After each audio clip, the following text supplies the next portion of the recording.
toddobaadkii hore dawladda Soomaaliya waxay magaalada London ku soo bandhigtay xogta laga helay sahankii shidaalka ee laga sameeyay Soomaaliya intii u dhaxaysay sanadihii 2014 ilaa 2016. Sahanka waxa isaga dambeeyay labada shirkadood ee kala ah Soma Oil and Gas iyo shirkadda Spectrum. Sahanka ay sameeyeen waxa uu ku kala duwanaa heerka badda salkeeda ee laga sameeyay sahaminta. Labadan sahan waxay sheegeen in fursadda Soomaaliya shidaal looga heli karo ay aad u sarreyso, waxayna ilaa haatan arkeen humaagii shidaalka. Sida lagaga dhawaaqay magaalada London, tartanka shidaalka Soomaaliya waxay rasmi ahaan u dhacaysaa 7 bisha November ee sanadkan, iyadoo isla markaaba loo sheegi doono shirkadaha guuleysta. Waxaa xigi doonta saxiixa heshiisyadan oo dhacaysa ugu dambeyn 9 bisha December ee sanadkan. Heshiisyada la saxiixana waxay rasmi ahaan bilaabanayaan 1 bisha Janaayo 2020. haddaba su'aalaha u baahan isweydiinta ayaa ah maxay dawladda Soomaaliya soo bandhigtay toddobaadkii hore xilligan ma ku habboon tahay in la bixiyo qandaraasyada sahaminta shidaalka haddii ay ku habboon tahay maxaa loo baahan yahay ee tallaabooyin ah in la sameeyo ka hor bixinta qandaraasyada haddii aysan ku habboonayn maxay tahay sababtu waxa kaloo aan barnaamijkan galka baarista ku eegi doonaa waa maxay saamiga ay dawladda Soomaaliya soo jeedisay inay ku bixiso heshiiska qaybsiga khayraadka ama production sharing agreement ee ay galayaan dawladda federaalka iyo shirkadaha tartanka ku jira. Su'aalahan iyo kuwa kale waxaan hordhigay wasiirka batroolka iyo macdanta Cabdirashiid Maxamed Axmed oo hogaaminayay wafdigii dawladda Soomaaliya ee toddobaadkii hore xogta khayraadka Soomaaliya ku soo bandhigay magaalada London. sababta intaan u nimid waxay ahayd inaan soo bandhigno sahamo laga qaaday badda Soomaaliya sanadkii 2013 ilaa 2015. taasay ahayd sababtaan u nimid. waxaan shirkadaha soo bandhignay awoodda iyo ilaahay resource-ga aan haysano marka cidii danaynayso waxaan rabnaa inaan waa road show maanta London aan ku qabanay waxaan rajaynayaa inaan laba magaalo kala waaweyn aan ku qabanno sidaas oo kale si aan adduunka ugu soo jeedino maalgashiyaasha caalamiga si ay u maalgashtaan Soomaaliya. deydadka maalmaha aad sheegaysid oo la leeyahay waa la soo sida la soo gudbinaya waa tentative days macnaha waa maalmo oo aan isleenahay waad fulin kartaan laakiin haddii ay noo fuli weyso la sababtoo ah baarlamaanka waxaa naga yaala sharcigii batroolka oo dib u eegis lagu sameeyey kaasoon soo bixin waxma samayn karno. waxaan rajaynaynaa sessionkan inta uusan dhammaanin inuu naga dhammaado sharcigaas haddii ilaah yidhaahdo kadibna aan galno muxuu ahaa maalmahaas waxaan ku aadinay maalmaha baarlamaanka uu dhameeyey sharcigaas dhameeyey kadibna annagoo sharciga haysana inaan gali karno processkaas kale. laakiin imise shirkadood baa muujiyey inay danaynayaan inay ilaa iyo hadda wax shirkad oon hayna male. waxay ahayd bandhig guud cidii danaynaysa dibay waxay ula soo xiriiri doontaa shirkaddii noo haysay muxuu ahaa daraasadda oo shirkaddaasa waxay u mas-uul ka tahay inay ciddii lasoo xiriirtaba inay si detaila u tusto meeshay danaynayso kadibna ay wixii soo dalba markaas arkayna. haddaba ka soko jawaabaha uu bixiyey wasiirka waxaa jira su'aalo kale oo u baahan jawaabo in loo helo. waxaa jawaabo u baahan dawladda Soomaaliya dadweynaha ma u sharaxday dhammaan tallaabooyinka la qaaday ilaa haatan iyo intii uu socday shirka London. su'aalahan waxaan weydiiyey mid ka mid ah khubarada ugu aqoonta badan arrimaha shidaalka ee Soomaalida isla markaana u soo shaqeeyay wasaaradda batroolka iyo macdanta muddo dheer ilaa laga soo gaaro bishii aynu soo dhaafnay ee Janaayo oo uu xilkaasi iska casilay. Jamaal Qaasim Mursal waxa uu qoraal uu sameeyay uu uga digay dawladda Soomaaliya inay xilligan bixiso qandaraasyada. waraysiga aan la yeeshay Jamaal Qaasim Mursal waxa uu ku sheegayaa in wax yar ka hor shirkii London ay dawladdu wax ka bedeshay qiimaha ay ku bixinayso saami qaybsiga shidaalka. Jamaal oo ku sugan London waxa uu marka hore sharaxayaa waxa ka dhacay magaalada London ee lagaga hadlay shirkii khayraadka Soomaaliya. background marka aad galowdid waxaad commitment ayaa samaysay oo ah in aad diyaar tahay. waxaa samaysay in maxay ahayd prestationada iyo wax oo dhan waan arkay waxaana waa dhageystay inaan arkano ma baahina xataa ka hor baaba ogaayba waxa meesha Bitran waxa uu yahay iyo waxa la qabanayo. auctionka ayaa furmay license round tabeelayaasha meesha ku qoran waad aragtay prestationada waad aragtay waxa meesha loo joogo ma aha datadan dad tusinay. obviously way ku jirtaa in datadii maxay ahayd mar labaad la sharxo prestation laga jeediyo laakiin muhiimadda maxay tahay dawlad marka ay Bitran furto waxa loo heshiiyeynayna maxaan ku yiraahdaa shirkaduhu waxay uga fadhiyaan dhowr qodob. hal inay meesha ka cadayso maxay ahayd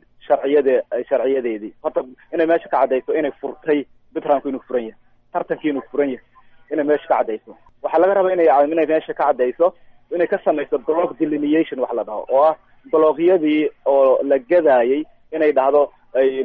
bloggaas ama xirmadaas meeshaasay ku taallaa, xirmadaas meeshaasay ku taallaa, xirmadaas meeshay ku taallaa, cabirkeedu waa intaas. tiina meesha waa laga sheegay oo blogyadii waa delineationna lagu sameeyey. waxaa kaloo laga rabaa sharciga fiscal termska oo ah maxaan ku yidhahdaa fiscal terms waxaa la yidhi waxyaalaha lacagaha ah oo dawladdu meesha ay lacagta ka hesho ah. fiscal termkaas ayaduna waa laga rabaa inay meesha ka caddayso which oo ay ka caddaysay already waana la gudbiyey. waxaa meesha kaloo laga rabaa tender document wax la yidhahdo, documentigii applicationadii wixii lagu samayn lahaa. agaasimii guuda meeshaas jooga oo presentation lagu samey la sharxay,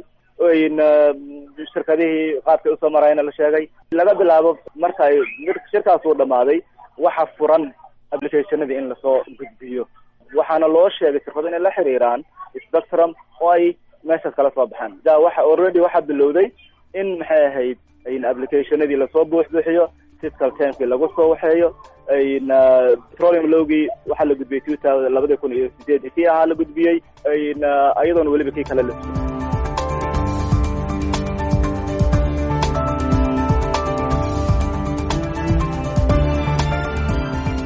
qodob kale oo laysku khilaafsan yahay waxa uu ahaa in Soomaaliya xilligan diyaar u tahay soo saarista shidaalka. wasiirka shidaalka iyo macdanta Cabdirashiid Maxamed Axmed waxa uu leeyahay wax dhiba kama taagna arrintaasi, shuruucda dhimadna waa la dhammaystirayaa. kaba soo qaad in sidaa ay ku hirgaleen oo 1 bisha Janaayo 2020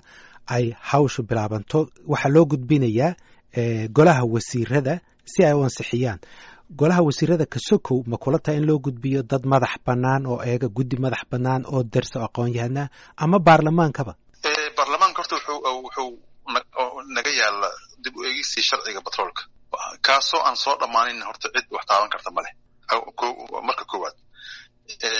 wasaaradda batroolka iyo macdanta iyo hay-adaheeda la aasaasi doono ayaa mas-uuliyadda guud waddanka u qaaday inay hantidan u ilaaliyaan islamarkaana jid saxa ku bixiyaan. haddaad leedahay dad madax bannaana la keenaya, dadka madax bannaan aniga ma arko dad madax bannaan sabab loo keeno oo wasaaraddii awoodeedii ayaad leedahay cid kale hala siiyo. marka wasaaradda awood u leh inay wax bixiso, baarlamaankana wuxuu awood u leh inuu kor joogteeyo wax annaga aan samaynayno. go-aan la gaari doonana ma jirto ilaa sharcigaas soo dhammaado islamarkaana golaha wasiirada ay wada ogolaadaan in contract la saxiixo. laakiin golaha wasiirada baarlamaanku ma uga dambeyn inuu ansixiyo heshiisyadan? heshiiska baarlamaanka uu ansixin doono waa sharciga. heshiiska caalamiga shirkad caalami lala galay ma aha shirkada caalamiga lala galay waxaa mas-uuliyaddiisa qaadaya golaha wasiirada. waa gartay haddiiba la dhaqan geliyo xeerkaas sharcigan cusub ee 2017 la qoray oo shidaalka oo bedelaya kii 2008 haddiiba uu baarlamaanku ansixiyo waxaa ku jirta in la sameeyo wakaaladii batroolka. wakaaladda batroolkuna muddo u baahan tahay, marka ma kula tahay sharciguna wuxuu dhigayaa wakaaladda batroolku inay tahay tan xaqa u leh inay waanwaan ka gasho, diyaariso qandaraasyadan hadda aad idinku hawsheedii haysaan. marka intaa ma lagu dhamayn karaa 10 bilood? aan ku saxo, sharciga horta wuxuu dhisi doonaa 2 hay-adood. hay-adda waxaa leedahay hay-adda batroolka Soomaaliyeed oo waa tan xeer nidaaminta xeerarka fulinaysa. shirkad kalena waa dhisi doona oo shirkadda batroolka qaranka Soomaaliya la dhaho.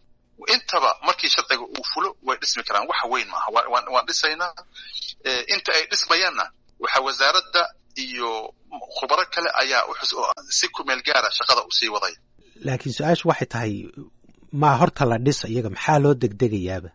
intee u degdegaynaa kula tahay adiga? adaan ku weydiinaya, macnaa maxaa u sugi laadiin? meelaan u degdegayna male, waxaan degdegayna male. aniga waxaan ku wadaa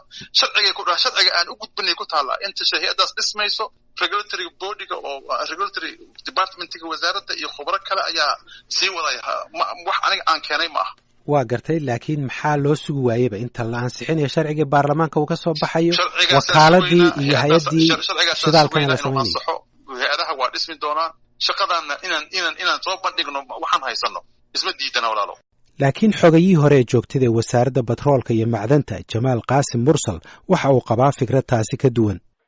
2017 markii ay xukuumaddu ay awoodda la wareegtay waxa yeelay codsi ah in Petram la sameeyo, laakiin waxa yeelay shaqo aad u dheer oo ay ahayd in la qabto. xukuumadda markaas waxay aynayn aada ugu mashquulsaneed hawlo kale marka wasaaradda waxaa si cad loogu sheegay in ay hawlahaas ay hakiyaan oo xukuumaddu aysan diyaar u ahayn wax background in lama qaban karo ilaa sharciga petroolka la sameeyey laga ansixinayo ilaa diyaar aan ka noqonayno oo aqoonteena iyo waxa ay heerkii la rabay kasoo gaarayso wax background lama qaban karo. taa anoo xiganayo ayaa haddana oo weliba aan ku dhex jiran waxaan ogahay annaga ka wasaarad ahaan intaasaan joognay 2 sano ugu dambeysay meeshaas oo warkaas nala kugu yiri nalagu siiyey wax iska kaaya bedelay ma jirto weli meeshaan taagana oo petroleum loogi lama ansixin tax loogi weli diyaar ma aha maxay ahayd capacity weli wax iskama bedelin institutionadii la rabay in la sameeyo weli lama sameynin. taa marka darteed ayaa horta waxaysan u noqonaynin in hadda maadaama la yiri hadib ha loo dhigo waxay ahayd horta diyaar garowgii la rabay oo xukuumadda ay ku dhawaaqday diyaar u noqoshada inay dhab ahaato oo diyaarkii aan noqono ka bacdi kana u soo gudbin because hadda meel aan ka noqono ma joogno already waa commit garaynay oo maxay ahayd background ka bilowday. haddaba muxuu ku bilowday wuxuu ku bilowday sharciyo aanan wax hadda la rajaynayo aysan waafaqsanayn sababtoo ah hadda waxaa la gudbiyay sharciga 2008 kaasoo unitary system ku saabsan dawlad dhexe ayuu ku salaysnaa.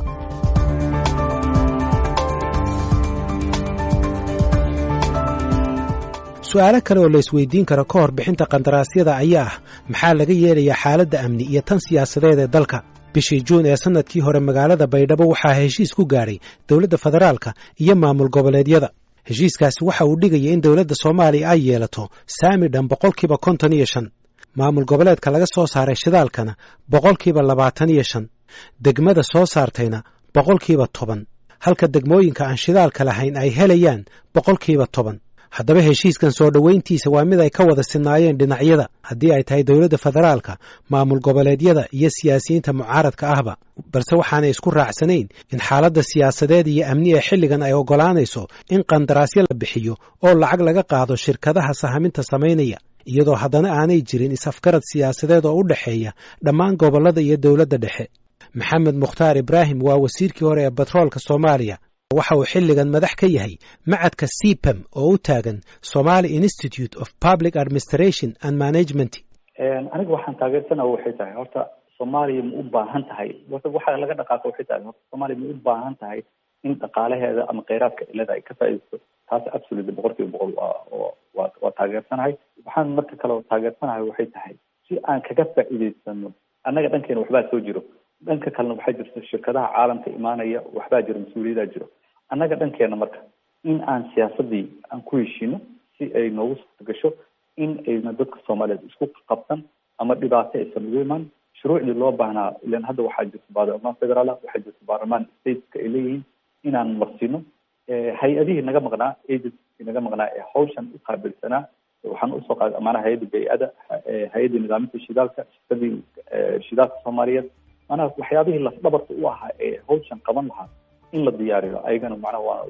waa lagama maarmaan. sidoo kale dad aqoon leh oo karti leh oo waxaan maamulana in la helo ayagana waa lagama maarmaan.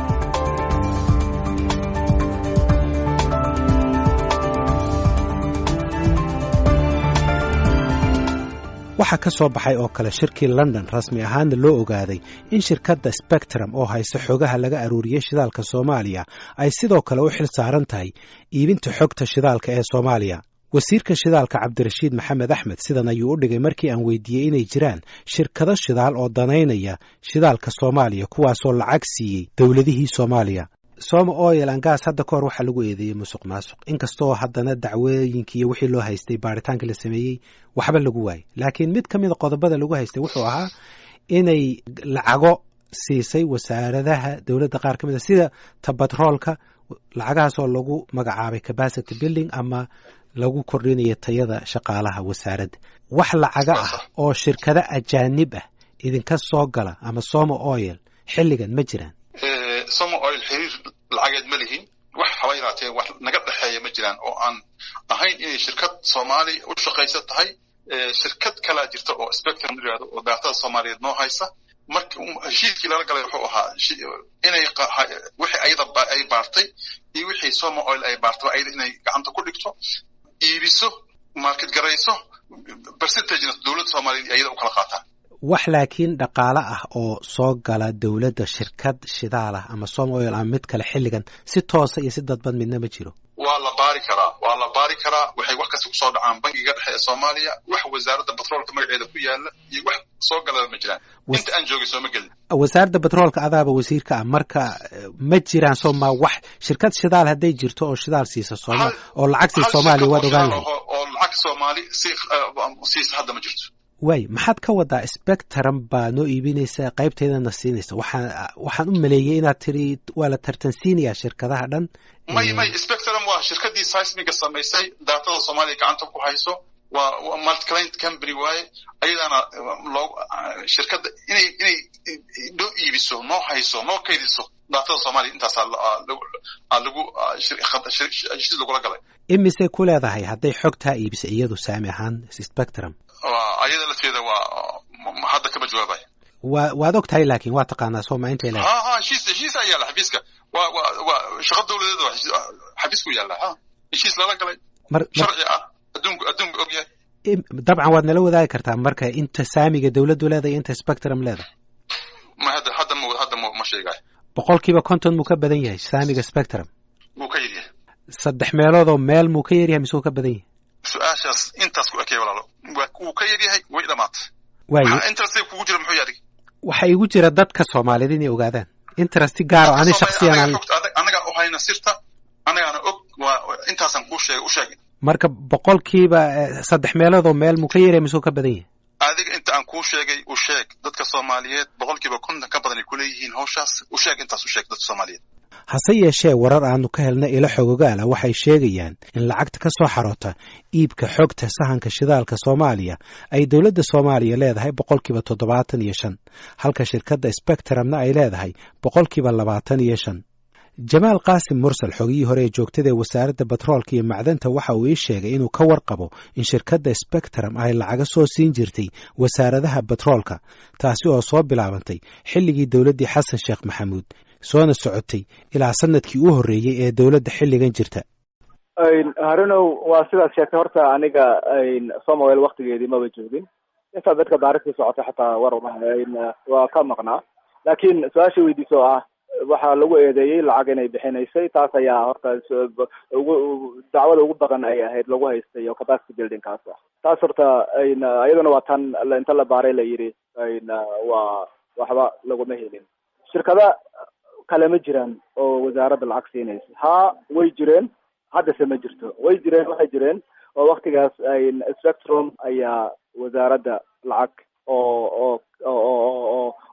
capacity building ah siin jirtay oo shaqaalaha expertise markaas joogay ay qaadanayeen marka seismic loo seeday one of the obligation ay ku jirtay oo ah in muddo 2 sano ah capacity-ga ay kabi doonto oo shaqaalaha xilligaasna waa sanadkii expertise-ka waxay ku ekayd August 2017 wixii ka dambeeyay ma jirin lacag kale wasaaradda ayna la siiyeen goormayna bilaabantay waxay bilaabatay 2015 marka dawladdii hore ayay bilaabantay tanay ku la dhamaatay la dhamaatay lacag intee leeg bay waxay ahayd bishii adi 6 biloodba $450,000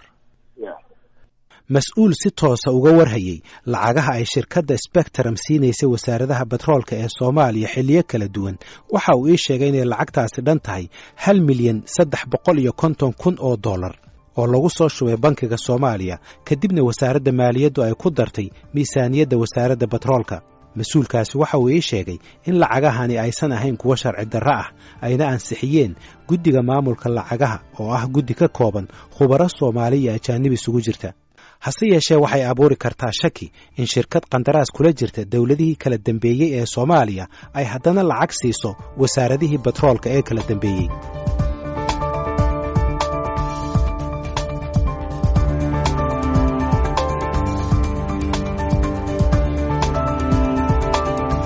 dokumentiyada uu helay galka baaristu waxay muujinayaan in saamiga ay dawladdu ku talisay inay ka qaadato qaybsiga shidaalka uu u dhaxeeyo 54 ilaa 66 boqolkiiba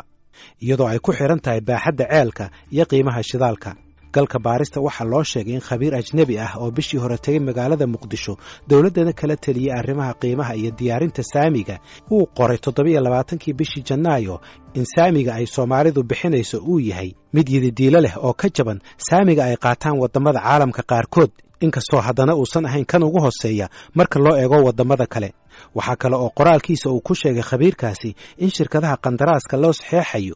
saxeexii kastaba ay dawladda Soomaaliya ka qaadi doonto $2 milyan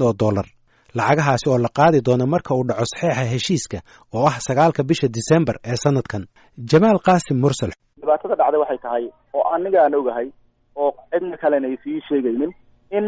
muddo hal sano gudaheeda muddo 2 sano bil ka yar gudaheeda qof ay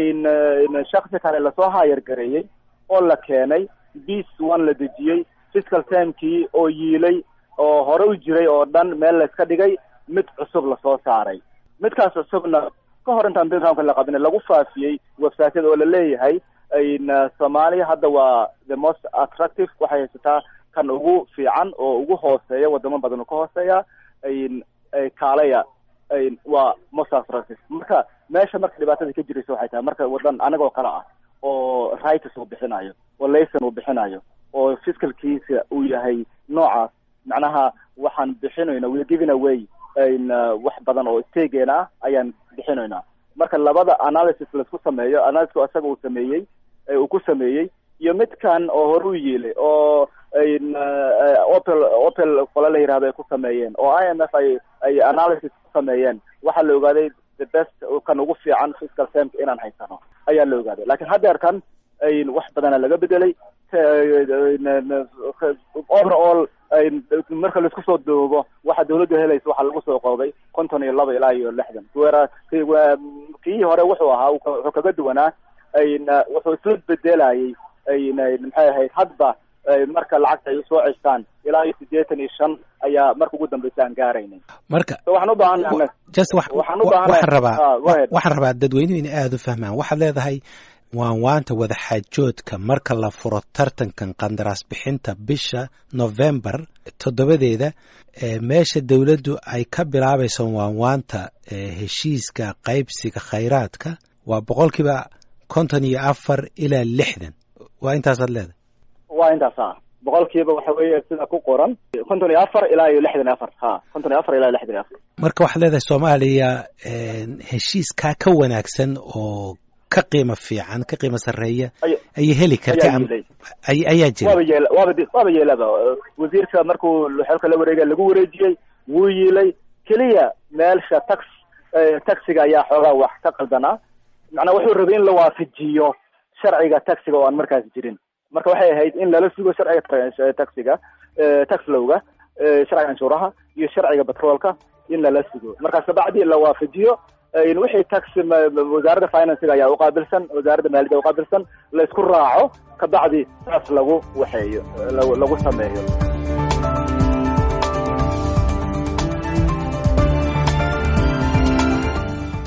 su'aalaha badankooda ay isweydiinayaan khubarada Soomaalida ayaa ku jeeda heshiiskii lala galay shirkadda Soma Oil and Gas bishii August sanadkii 2013 heshiiskaasi shirkadda Soma Oil and Gas waxa uu saxeexay hogaamiyihii hore ee xisbiga muxaafadka Britain Michael Howard dhinaca Soomaaliyana waxa uu saxeexay wasiirkii hore ee batroolka Cabdirasaaq Cumar Maxamed waxaan weydiiyey wasiirka qodob si weyn walaac ay uga muujiyeen dadka Soomaalida iyo khubarada dhinaca shidaalka oo ahaa in heshiisku uu ogolaanayo Soma Oil and Gas inay hesho 60,000 oo kiiloomitir oo isku wareeg ah oo u dhiganta 12 xidhmood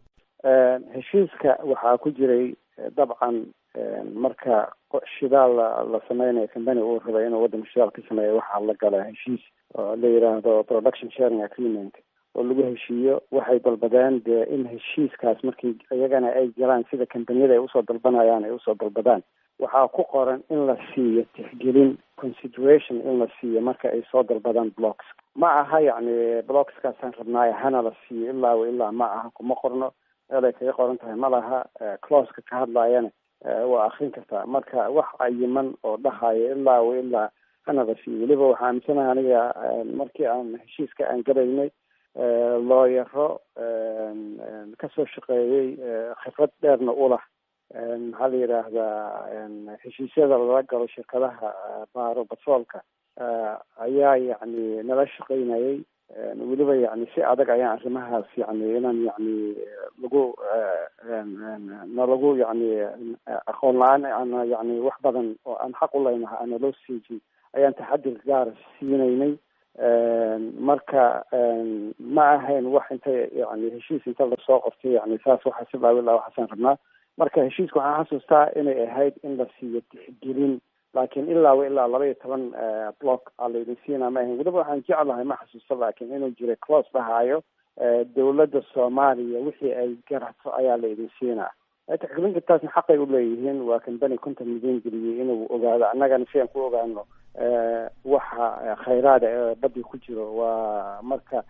saasay ku timid. marka laakiin wax oo ilaa in la siiyo intaasoo block oo block ay rabaan la siiyo oo ay ku qoran tahay heshiiska ma jiro. khubarada uu ka mid ka yahay Jamaal Qaasim Mursal waxay si weyn uga soo horjeesteen qodobkan, waxaana ay ku doodeen inaysan habboonayn in dawladda Soomaaliya ay bixiso xidhmooyin sidaasi u tiro badan iyadoo xilligan uun la bilaabayo qandaraas bixinta iyo waayo aragnimada Soomaaliya ee shidaal qodista.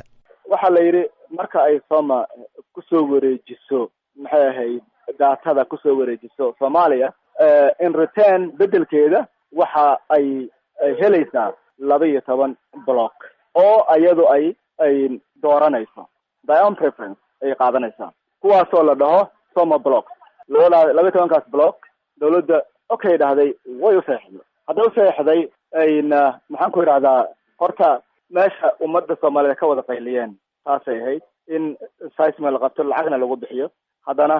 abaalmarintuna ay noqoto. waxa ayada hawsheedii way gudatay, way ka soo baxday,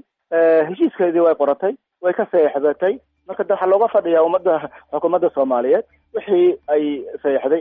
inay ka soo baxdo. midaa jirta laakiin oo ah waxaa la siiyey notice of application, wax loo saxiixay oo saxiixa oo laysanka waa ka duwan yahay kaas. saxiixa laysanka waa marka kan hadda qaabka hadda lagu socdo ama direct negotiation ha loogu siiyo ama bidkaas soo gasho, markaas ayaa la siinaya. su-aashaase waxay tahay 12kaas block weli ma ayaday u xiran yihiin? bidkaanka ma lagu soo darayaa? ma direct negotiationka lala samaynayo saasa lagu siinayaa? blogyada waxa weeye waxay ka mid yihiin blogyada ugu fiican. haddii saasay dhacdo dee shirkadihii kale way iska fariisanayaan, waxay suganayaan inta Sooma ay ka qaadanayso. markaas ka bacdina flip bay sameeyeen shirkadaasi ka gadane ayagana markaas sameysanayo.